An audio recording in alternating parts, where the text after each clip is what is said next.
How is everybody doing? Welcome back to another episode of the Banker Next Door. So I am your host, Dr. Joe Berquist. Book Week is now rolling into a conclusion. This is our last episode here on Book Week, and I saved what I felt was the best for last. We are going to be reviewing John Jacob Astor today. And for anybody who doesn't know, John Jacob Astor he was the first gentleman that we would call basically the wealthiest man in the United States. Just an incredible individual who led just an incredible life, literally started with absolutely nothing, became the wealthiest man in the United States, one of the wealthiest men in the world at that time period. Basically, his wealth was estimated, he owned 20% of all the wealth in the United States at his peak, which was just absolutely incredible. And he did and involved in so many things throughout the course of his life. But I think perhaps more important than that, he was the first guy in the United States that was called a millionaire. He was an entrepreneur, but he was an investor, and then he became, a real estate developer, and then, became a philanthropist. Like he set the template for everybody that came thereafter. He was the guy. He was the prototype, if you will, for so many things. And so we're going to bring this in to get into this book here. So this is John Jacob Astor and the First Great American Fortune. And so let's go in here. So the author is Alexander Emmerich. The book was written in 2013, and it was published by McFarland and Company, Inc. It's approximately 171 pages, and it is the biography of John Jacob Astor, a German immigrant who became America's first modern millionaire before the term millionaire existed. Now, I would say if you saw my book review for the book Millionaire about John Law, where they coined the term millionaire back in the 17th century, I would say that yes, that term had been around for a little while, much before John Jacob Astor, but he was the first guy in America who was considered a millionaire. And here's a picture of a somewhat rather young John Jacob Astor. So John Jacob Astor was born in 1763 and lived until 1848. The book chronicles his rise from 1784 to his death in 1848, covering his roles as a fur trader, real estate mogul, and founder of Astoria, Oregon. So it explores themes of the American dream, economic expansion, and the responsibilities of wealth. Astor as a pivotal figure in shaping early American commerce and wealth. So John Jacob Astor, his early life. So he's born in 1763 in Waldorf, Germany, to a butcher's family. He left for America in 1784 with $25 and musical instruments to sell. So he worked in London and learned trade skills before arriving in New York, where he began trading furs and luxury goods. Now, the musical instrument thing is an interesting thing because that's what his brother, so he goes to work for his brother in London. His brother basically sells musical instruments. So he's there basically helping his brother to make the musical instruments and then sell them. So they're in London and they basically say, hey, you know what? New York is where all the action is. New York is that's where everything's happening. We need to go to New York. Okay. So obviously, so they go over to New York. They get over there, and this of course is after the Revolutionary War has just ended, and so they're over there, and basically he began trading in furs, and the fur trade was where he basically makes the first part of his major fortune is in the trading of furs and other luxury goods. He was able to get basically a lot of goods he did a lot of trading through China, and he was able to get a lot of like silks, herbs, spices, a lot of different things out of China that a lot of other people, weren't able to get at that time. So, and he showed early ambition and adaptability, integrating into New York's elite society. So basically he ends up marrying into elite society. So he marries a young girl there who is a very much an aristocrat. She's connected with her family is connected with the who's who of everybody in New York. And so he begins to basically build his network, if you will, of people as he begins to go. So now we get into kind of building a fortune. So he founded the American Fur Company in 1808, dominating the North American fur trade. So he expanded into the China trade and invested heavily in New York real estate, leasing land for long-term profits. He established Astoria, Oregon in 1811, the first American settlement on the Pacific, though it was lost in the War of 1812. Yeah, I don't think people realize how profound an effect John Jacob Astor had, just on so many things. So he was the first real estate mogul in New York, if you will. He created the idea of larger than life buildings. He created the Astoria House was his one brand of hotel, and then he created the Waldorf-Astoria. And you can see from some of these pictures here how grand, how majestic and grand of scale these buildings were. These were not tiny buildings; these were massive buildings for their time. And his name became, totally immersed with luxury. A luxury brand. We talked about Donald Trump and his book, The Art of the Deal, and about how Trump had kind of branded himself, and he was all about luxury and selling to the rich and stuff like that. And I talked about how Trump got all that. That came from John Jacob Astor. John Jacob Astor was the guy that invented that idea, and what we now think of as like branding and marketing and creating yourself creating the brand for your business. John Jacob Astor was the first guy to do all that stuff. He created these hotels, and then his name became synonymous with luxury and grandiose everything. And this is what he did. And then of course he ran all over New York, and he bought a whole bunch of houses and then rented them out. And so he became this massive landlord in New York City. So he was very, very smart with his money and everything that he did with it. And he, obviously he put a lot of money into, he funded the campaign to get the guys to travel out to the West Coast and settle the grounds of Astoria in Oregon, which is still called Astoria out there in Oregon today. But of course, the War of 1812 broke out. He couldn't really he couldn't really handle that. Now, John Jacob Astor, he becomes the kind of the wealthiest man in America. Now, Thomas Jefferson was president here in 1808, and basically him and Jefferson don't like each other. They don't get along, and then neither does him, and I don't think that James Madison and him really got along either. Kind of funny. We're kind of seeing that again today, right? The richest man in the world and the president not getting along with each other. And then John Jacob Astor, he has a hand in so many other things, the first central bank of the United States, which was the U.S. was the first bank of the United States. That charter gets killed in 1811. Kind of funny that we had the War of 1812 the next year, but I'll leave that for another day.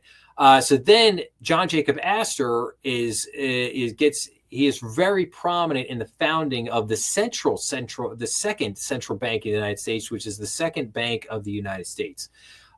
He becomes an investor in that, heavily invested in that. Obviously, the charter for that again was a 20-year charter that gets gets quashed by Andrew Jackson in 1836. Obviously, he wasn't very happy about that. But then he also gets into philanthropy, and he creates the New York Library, which becomes the first public library in New York, and he basically deeds it over to the city. And that building still exists. It still sits there today, the New York Public Library. So he created this whole concept of, philanthropy, being a philanthropist, taking your money and using it on public projects and giving money away and everything. Again, he was the first guy to do all this stuff. The way that he networked in society, like he used his hotels to throw these grand parties and everything. He would draw the elite of New York to his parties, and then he would use those parties to network with all the people in New York. So he also created a more modern day sense of networking. Again, all of these things that he did were just amazing, just amazing stuff that this guy did throughout his whole life. So let's go on here. So legacy and controversy. So by 1848, Astor was worth $20 million, owning 7% of U.S. personal wealth, making him one of the richest Americans ever. So he founded the Astoria Library, now part of the New York Public Library, and built the Astor House and Waldorf-Astoria hotels. Public debate after his death. Was he a greedy opportunist or was he a visionary? Some criticized his wealth. Other praised his contributions. So, it's very interesting here and I think the answer really is both. I think was he a greedy opportunist? I think I would say yes. So was he also a visionary? Was he a great businessman? Was he a great investor? Did he have a great mind for business and just knew how to find opportunities and seek out opportunities and pounce on things, and he just had a good sense of timing? Yes, I think all that is also absolutely true. But it's also funny, the pop culture. So when the story A Christmas Carol was written and Scrooge, obviously John Jacob Astor, he was the inspiration for that. He was the inspiration for A Christmas Story and for Scrooge. I mean,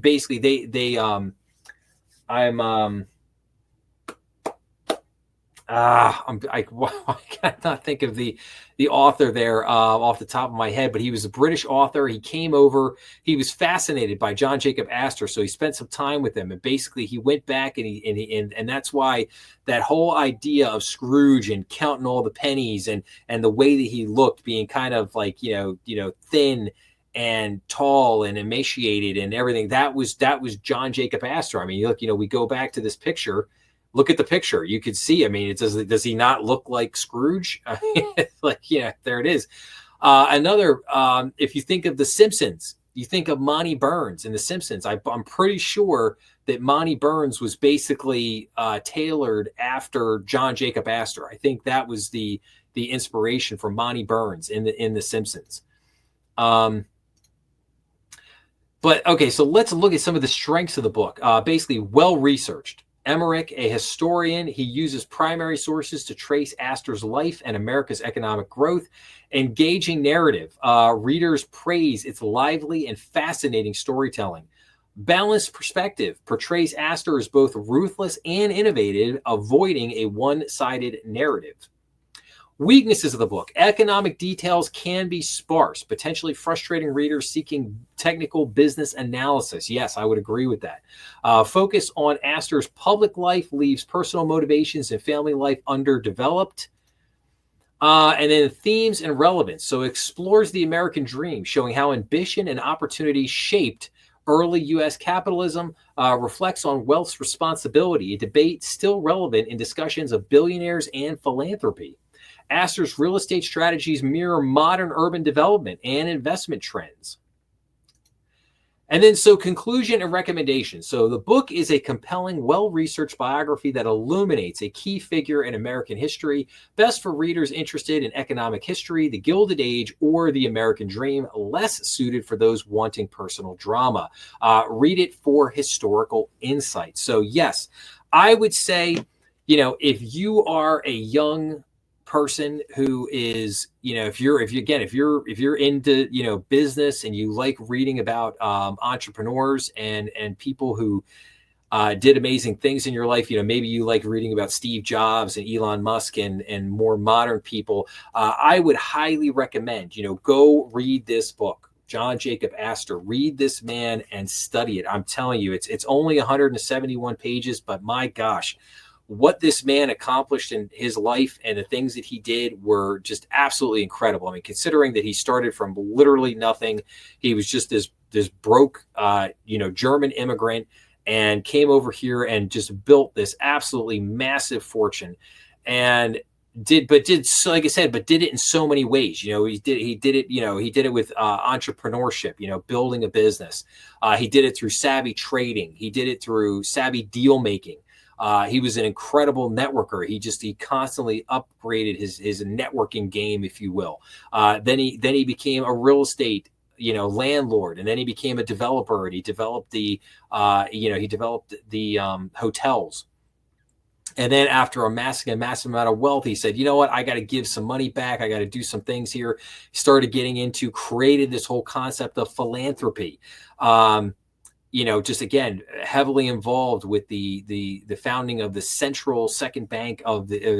central bank of the United States of America, which was the second bank of the United States.